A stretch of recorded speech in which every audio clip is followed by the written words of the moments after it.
A graça e a paz, amados.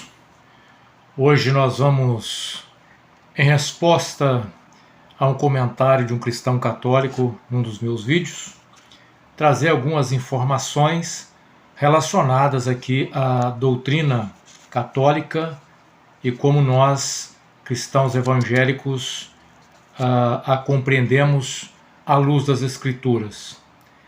Antes de mais nada, quero aqui fazer uma intercessão ao Senhor. Querido e eterno Deus, que o Senhor possa operar através do Teu Espírito Santo na minha vida e também, Senhor, na vida daqueles que ouvirão aquilo que será, ó Deus, tratado aqui. Que seja o Teu Espírito a nos conduzir, que o Senhor possa remover as barreiras, as incredulidades, que o Senhor possa remover, meu Deus, muitas das vezes, as vendas dos olhos, como o salmista diz, num dos seus salmos: desvendas os meus olhos para que eu veja as maravilhas da Tua lei. Então, meu Deus, que as vendas sejam desvendadas, para que aquilo que vem da lei do Senhor, que é a Tua palavra, possa ser entendida e compreendida e aceita em todos os corações, para a Tua glória, em nome de Jesus. Bom, nós vamos começar falando aqui hoje.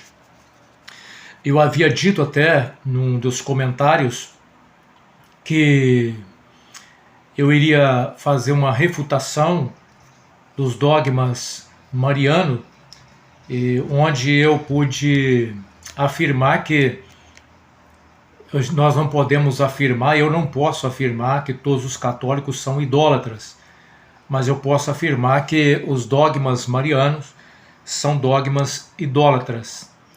E então eu me propus a tratar dessas questões dos dogmas marianos e como é possível enxergar biblicamente o caminho perigoso da idolatria presente nesses dogmas. Antes de mais nada, eu gostaria de citar aqui a fala de Martim Lutero, que diz assim, abre aspas: qualquer ensinamento que não se enquadre nas Escrituras deve ser rejeitado, mesmo que faça chover milagres todos os dias, fecha aspas. Também quero lançar mão também de uma fala de Agostinho, de Santo Agostinho, para os católicos, abre aspas: a Escritura canônica tem a autoridade suprema e a ela submetemos assentimentos em todos os assuntos, fecha aspas. Bom, vamos dizer aqui, para aqueles que não são católicos compreender o que é um dogma de acordo com a teologia católica e o catecismo católico. Bom, o dogma, de acordo com o catecismo católico, diz assim: o magistério da Igreja faz pleno uso da autoridade que recebeu de Cristo quando define dogmas, isto é, quando propõe do modo que obriga o povo cristão a uma adesão irrevogável de fé, verdades contidas na revelação divina, ou quando propõe de modo definitivo verdades que tenham com elas um nexo necessário. Em resumo, um dogma é uma verdade de fé. Segundo a teologia católica, seria uma confirmação de uma realidade que sempre existiu. E nós vamos perceber ao longo daquilo que nós trataremos que, na verdade, os dogmas não podem ser entendidos, como afirma aqui, como uma verdade ou uma realidade que sempre existiu, mas como algo acrescentado às doutrinas cristãs.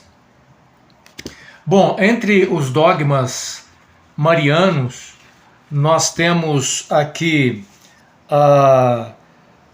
o dogma da maternidade divina, que é o dogma que define que Maria é mãe de Deus. Depois nós temos o dogma da virgindade perpétua, onde Maria é virgem desde antes, durante e depois do parto do nosso Senhor. Depois também nós temos o dogma da Imaculada Conceição, que defende que Maria foi preservada da mancha do pecado original, o que vai, contradizer as Escrituras. Inclusive, alguma coisa sobre isso já tem dito em alguns vídeos que eu já gravei a respeito de Maria. E o quarto dogma seria o dogma da Assunção de Maria, ou seja, Maria foi assunta em corpo e alma ao céu. Bom, então esses aqui são os 4 dogmas marianos.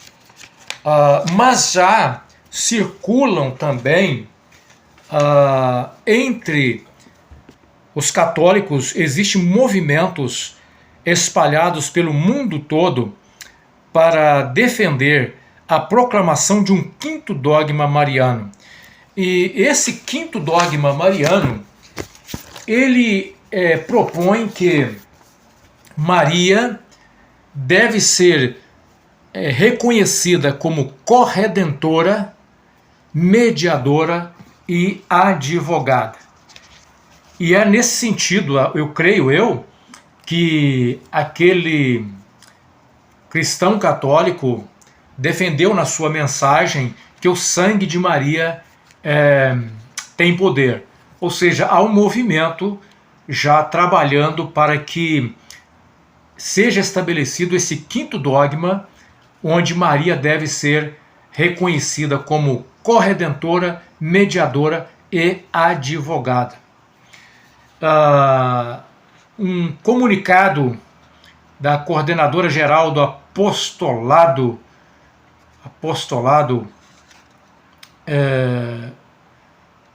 um dos apostolados de Maria da Igreja Católica, trouxe a seguinte informação. Quem quiser, por exemplo, pesquisar isso, tá Apostolado Sagrados Corações Unidos de Jesus e de Maria. Isso foi postado com o título Rezar pedindo pela proclamação do 5º dogma, Maria Corredentora, Mediadora e Advogada. Então, nesse comentário, é afirmado que no dia 31 de maio de 1959 ocorria a última aparição da nossa mãe, como estou relatando como está aqui, a nossa mãe e senhora de todos os povos em Amsterdã, reconhecida como sobrenaturais pela Igreja desde o ano 2002. Embora seja reconhecido como sobrenatural, não é aceito como um dogma ainda pela Igreja Católica. Segundo as informações nessas aparições, a Virgem pediu que a Igreja, pelo estudo dos teólogos, definisse o último e maior dogma, o de Maria Corredentora, Mediadora e Advogada, e assegurou que, quando esse dogma fosse proclamado, então a Senhora de todos os povos dará a verdadeira paz ao mundo. Então, parando aqui para fazer uma observação com relação a esse suposto pedido dessa aparição, dessa senhora, ela está reivindicando para si o título de corredentora, mediadora e advogada. Bom, o apóstolo Paulo, quando escreve a sua carta aos Gálatas, ele vai dizer logo de início para que tomássemos o cuidado para que não viéssemos cair em outro evangelho. E que se alguém anunciasse o evangelho diferente daquele que os apóstolos anunciaram, esse evangelho deveria ser considerado maldito, anátema, e que ainda que aparecesse um anjo do céu e anunciasse um evangelho diferente, deveria ser rejeitado. E o que nós vemos aqui é uma aparição, supostamente de Maria, reivindicando para si o título de corredentora, mediadora e advogada.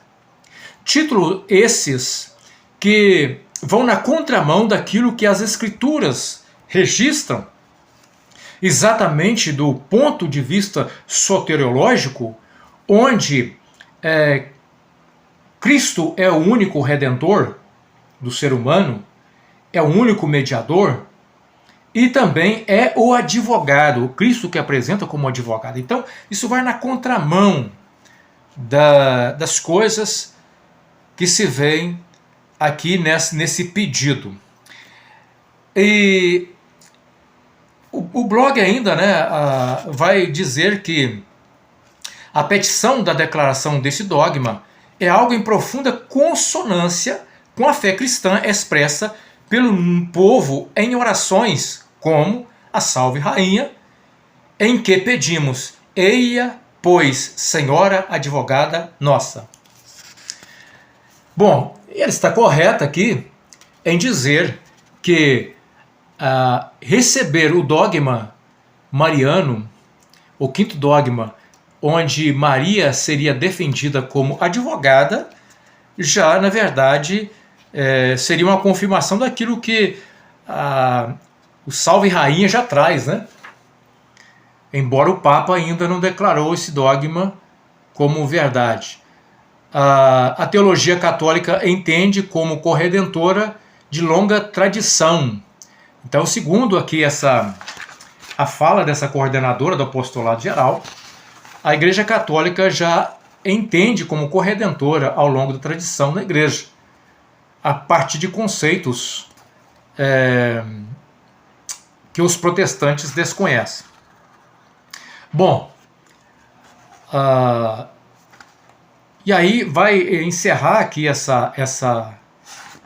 esse blog falando o seguinte: tudo que Maria nos dá, abre aspas aqui, né? Tudo que Maria nos dá provém de Cristo. Aí cita 1 Timóteo 2,5. Ainda assim, ela é também corredentora, porque foi uma ajuda única e singular para a obra e redenção e participou nesta, segundo Lucas 1,38. Peçamos no dia de hoje, também 31 de maio, pela proclamação desse quinto dogma, fecha aspas. Bom, isso aqui foi postado em 2017.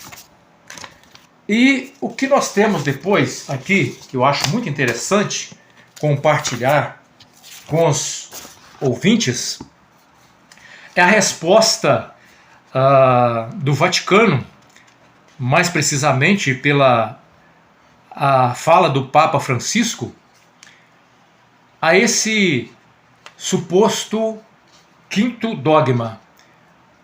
Qual que foi a resposta?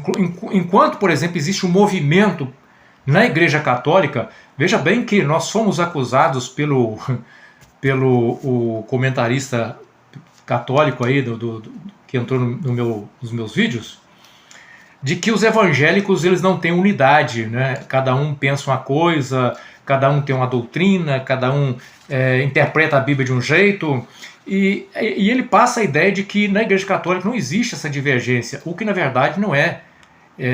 Isso não é verdade, né? Basta avaliar as diversas interpretações em diversos grupos que existem dentro da própria Igreja Católica. Eles só, por exemplo, não desvinculam da autoridade papal, né? Eles estão sempre inseridos como católicos debaixo de uma mesma autoridade papal, mas, no entanto, eles têm divergências teológicas, sim. Então vamos lá. Aqui nós encontramos a resposta do Papa Francisco a esse dogma. No dia 24 de março de 2021, o Papa Francisco defendeu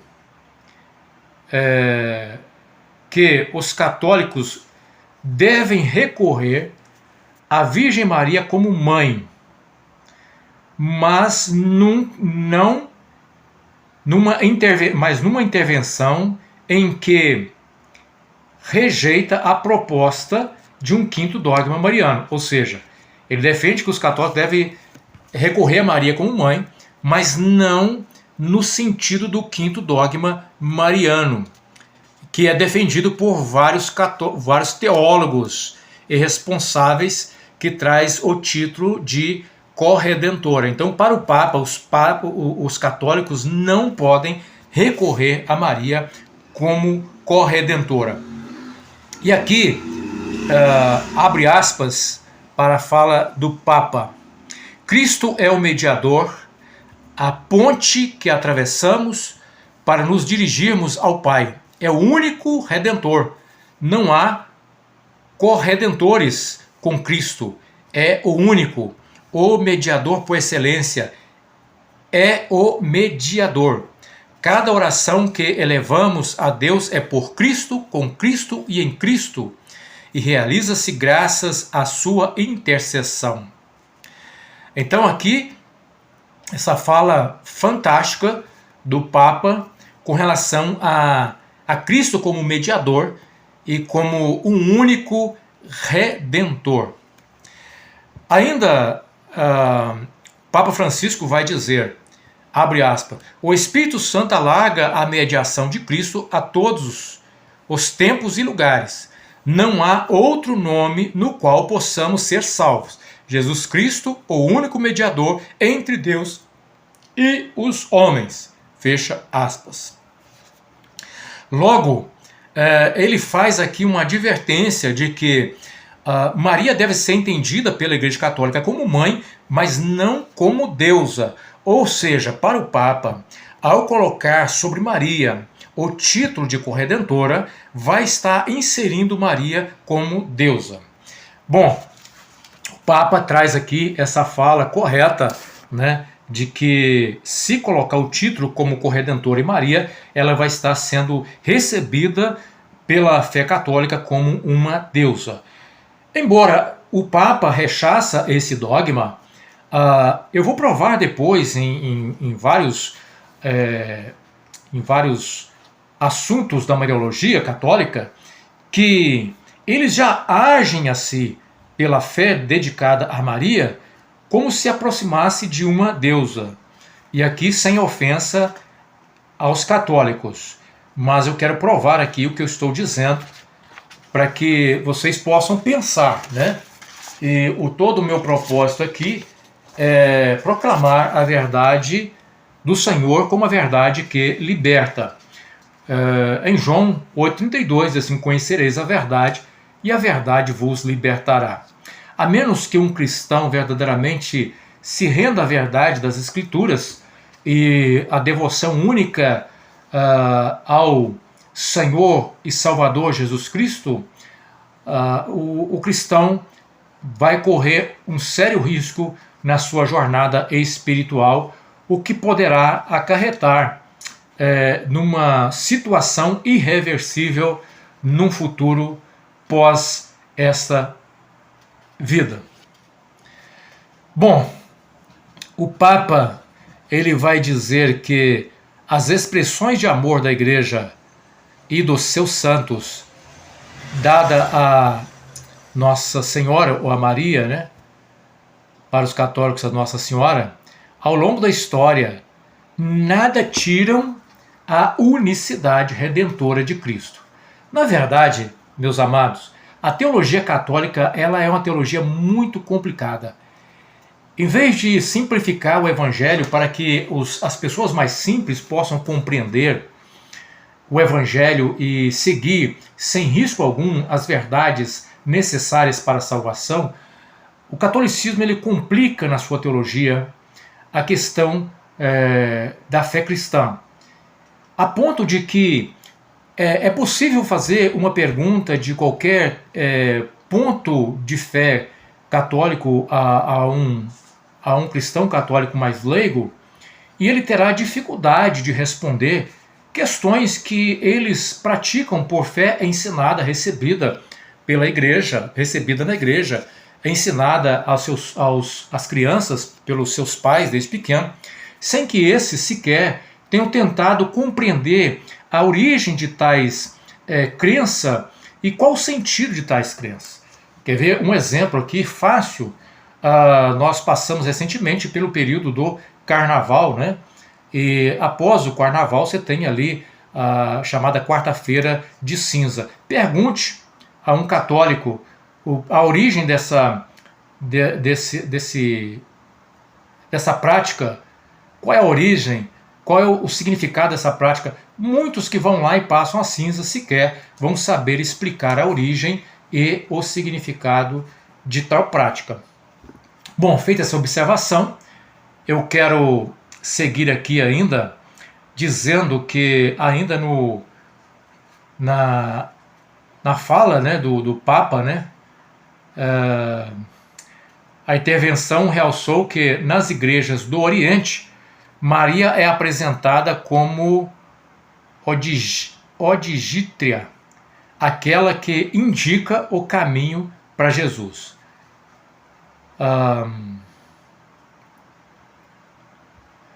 Na iconografia cristã, a sua presença está em toda parte, às vezes até com grande destaque, mas sempre em relação ao Filho e à função dele.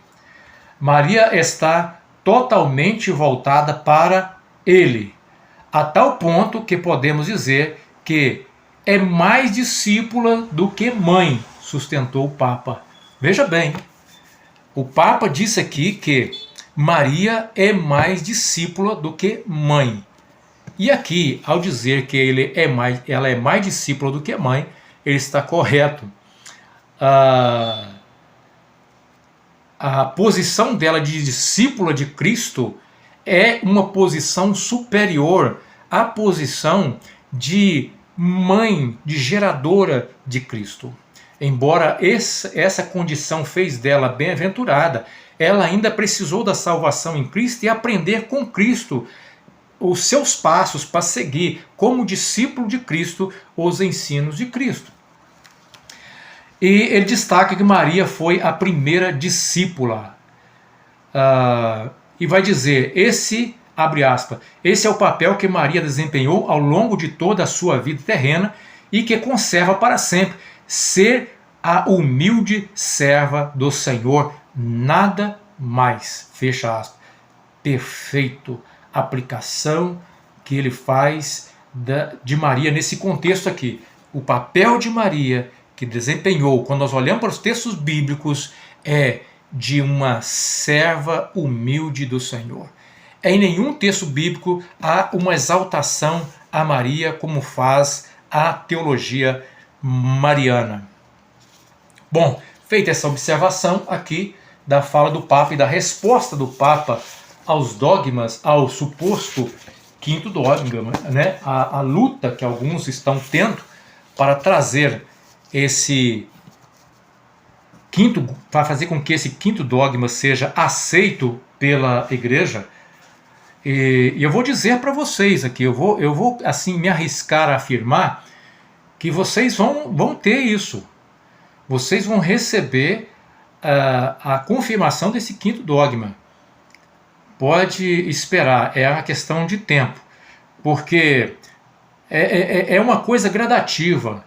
Tudo começa lá no início com a ideia de aceitar Maria como mãe de Deus. O título dado a Maria como mãe de Deus, embora no início teve ali não estava voltado para a exaltação de Maria, e sim para a preservação da divindade de Cristo, quando as pessoas estavam questionando a divindade de Cristo. Então, foi uma forma de responder aquele que questionava a divindade de Cristo, dizer que, na verdade, o Cristo que foi gerado por Maria era também o Cristo divino. Portanto, Maria seria mãe de Deus, ou seja, o Deus, o Verbo encarnado.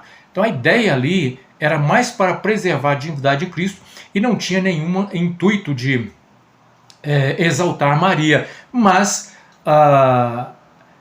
abriu-se então um precedente que foi crescendo cada vez mais com a exaltação exagerada dada a Maria, até chegar a esse ponto que se chegou hoje de querer dar a ela o título de deusa, né? O título de corredentora. e alguns dizerem abertamente que o sangue de Maria tem poder, porque o sangue de Jesus tem poder.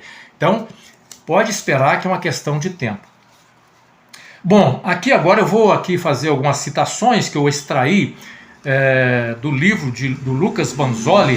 Lucas Banzoli escreve muitas coisas relacionadas, ele é um apologeta, né? É historiador e apologeta, e no seu livro Em Defesa do Sola Escritura, ele traz algumas informações aqui que também está disponível no seu site, né?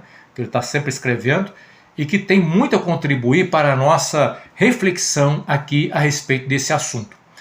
Ele vai dizer o seguinte, que para os católicos romanos, a Bíblia não é a única regra de fé.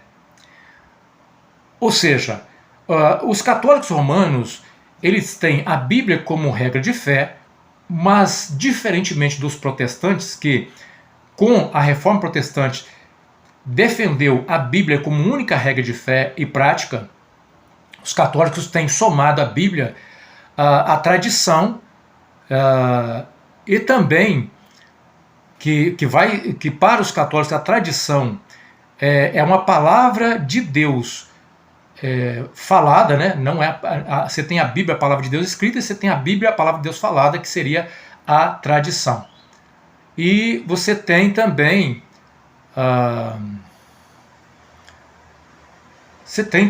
esses você tem os dogmas, né, que são também defendidos. Então vamos lá.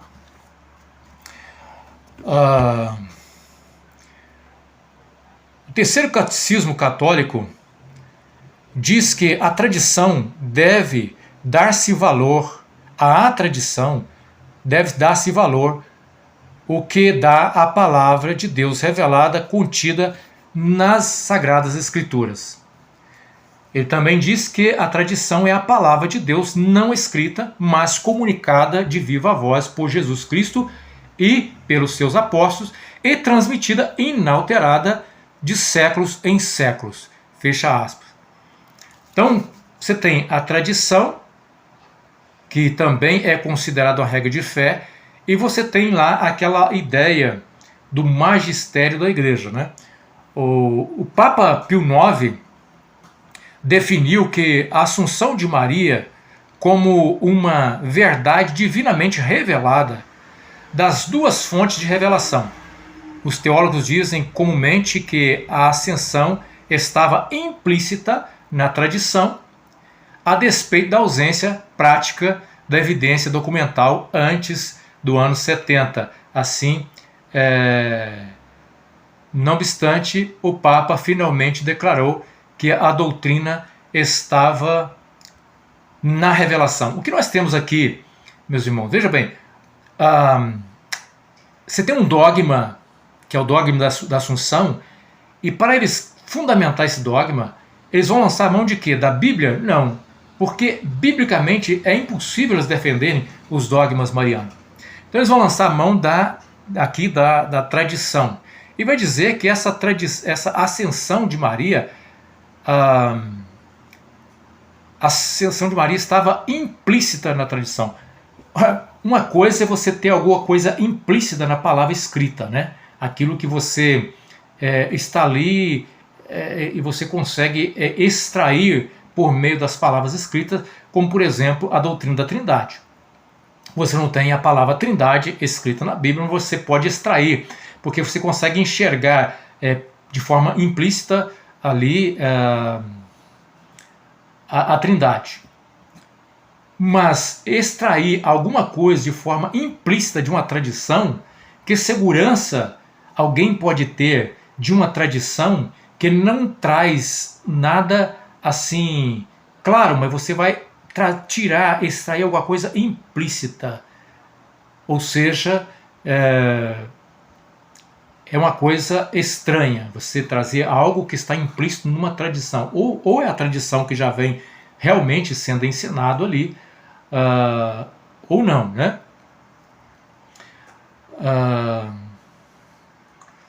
Bom, Lucas Banzoli ainda traz aqui uma afirmação de Henry G. Green, que diz assim, abre aspas, não pretendemos depender somente da Escritura como regra de fé e dos costumes.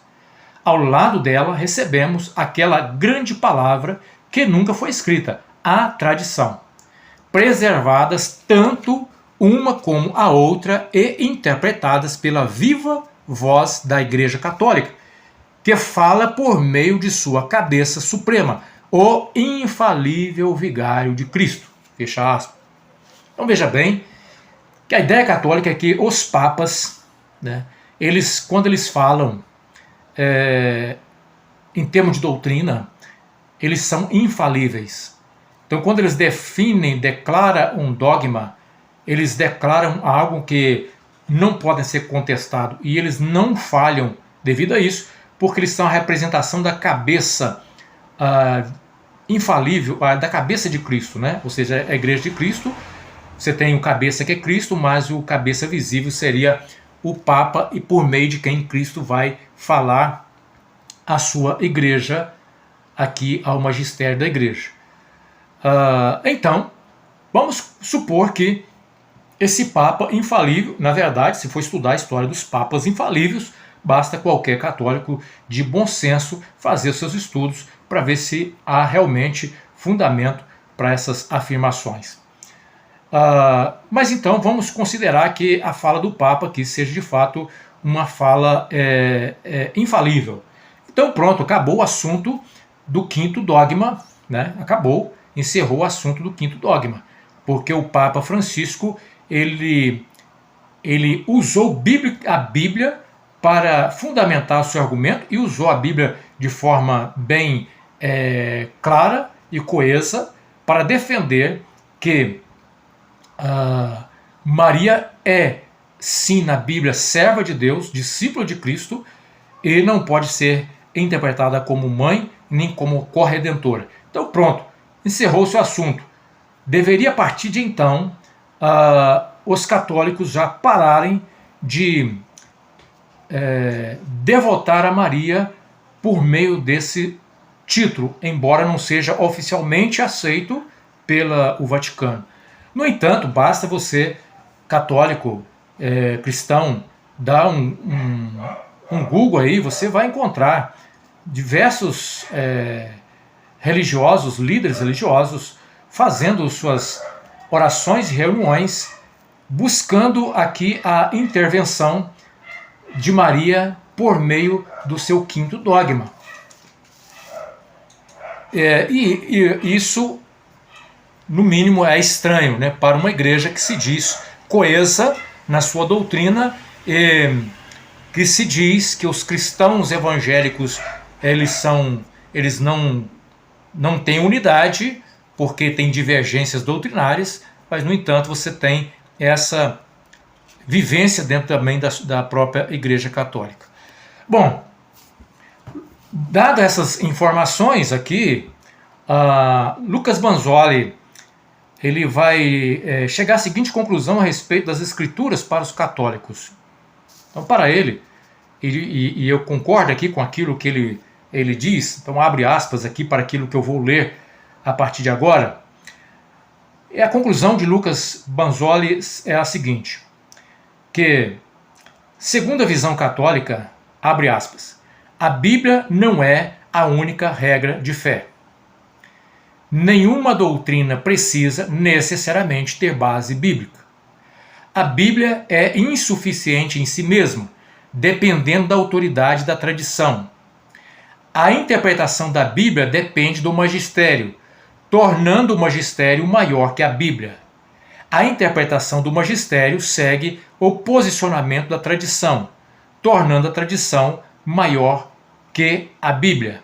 A Bíblia, menor que o magistério e que a tradição, não tem voz em si mesma. Ela só fala o que o magistério quer que ela fale. Ela só diz aquilo que o Papa interpreta que ela diz. Ela só se expressa se estiver em conformidade com a tradição. Veja bem, fecha aspas. Então, a conclusão que se chega da relação católica com a Bíblia é que a Bíblia só se expressa se estiver em conformidade com a tradição. Para os protestantes, os evangélicos, é o contrário disso. A Bíblia, os evangélicos não negam a importância da tradição, mas eles só aceitam a tradição que estiver em conformidade com a palavra de Deus escrita. É assim que os protestantes analisam as tradições. Se as tradições que chegam até nós, você avalia de acordo com a luz das Escrituras, e não há nada que contradiz a tradição, ela deve ser aceita. Não há nada que a Bíblia aponte como algo negativo na tradição. Mas se a tradição ela entra em choque com o que a Bíblia diz, deve ser rejeitada. É assim que se posiciona os evangélicos. Eu vou fazer aqui algumas citações extraídas do livro, do Lucas Banzoli, sobre algumas falas de alguns pais da igreja. Nós vamos aqui, eu creio que alguns católicos vão se surpreender com aquilo que será dito aqui. Sobre as Escrituras, vamos ver o que Irineu de Lyon, que a sua data dele ali é do ano 100 ao ano 165, o que ele disse a respeito das Escrituras. Abre aspas.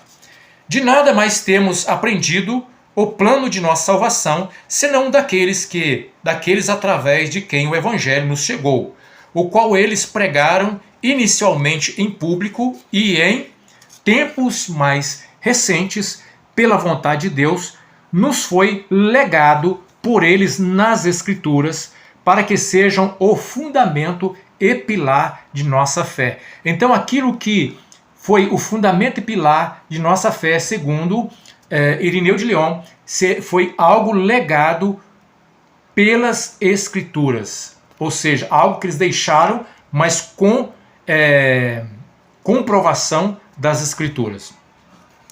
Vamos a Tertuliano, ano 160, 220. Abre aspas, vamos lá.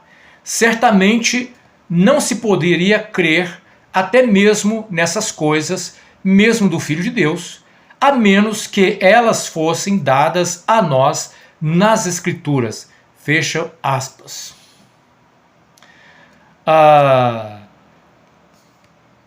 Contra a escola de Hermógenes, ele vai ainda fazer uma declaração maravilhosa. Abre aspas.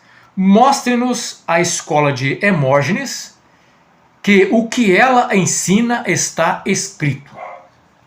Se não está escrito, trema em vista do anátema fulminado contra aqueles que acrescentam à Escritura ou tiram alguma coisa dela. Fecha aspas. Então, a posição de Tertuliano aqui é dizer que as escolas de interpretações e que ensinam doutrinas, algum ensinamento de fé, deve fundamentar-se, provar e comprovar seus ensinos a partir daquilo que está escrito, não podendo retirar e não podendo acrescentar nada, com risco de ser fulminado. Veja bem, ele trata as Escrituras de maneira séria, assim como deve ser tratado a palavra de Deus. Meus irmãos, nós temos a Bíblia como fonte, como palavra de Deus. E se a Bíblia é a palavra de Deus, ela tem autoridade final. É ela que deve dizer para nós o que é e o que não é matéria de fé.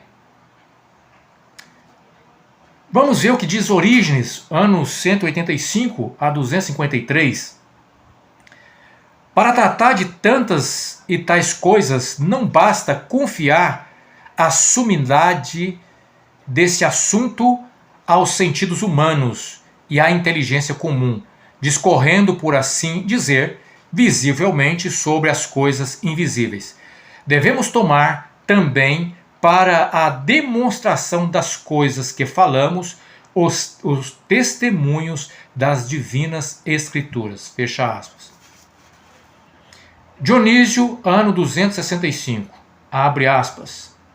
Nós não temos vergonha de mudar as nossas opiniões, se a razão nos convence a isso, para para reconhecer um fato, mas com uma boa consciência, com toda a sinceridade e com o coração aberto diante de Deus, aceitamos tudo o que pode ser estabelecido pelas demonstrações e ensinamento das Escrituras. Fecha aspas. Para mim, isso aqui foi o melhor comentário até agora. Porque, veja bem, quando eu me desliguei da Igreja Cristã Maranata, somos muito criticados pelas lideranças, dizendo que nós estamos negando aquilo que nós pregamos e tal, e somos acusados até de apostasia por causa disso.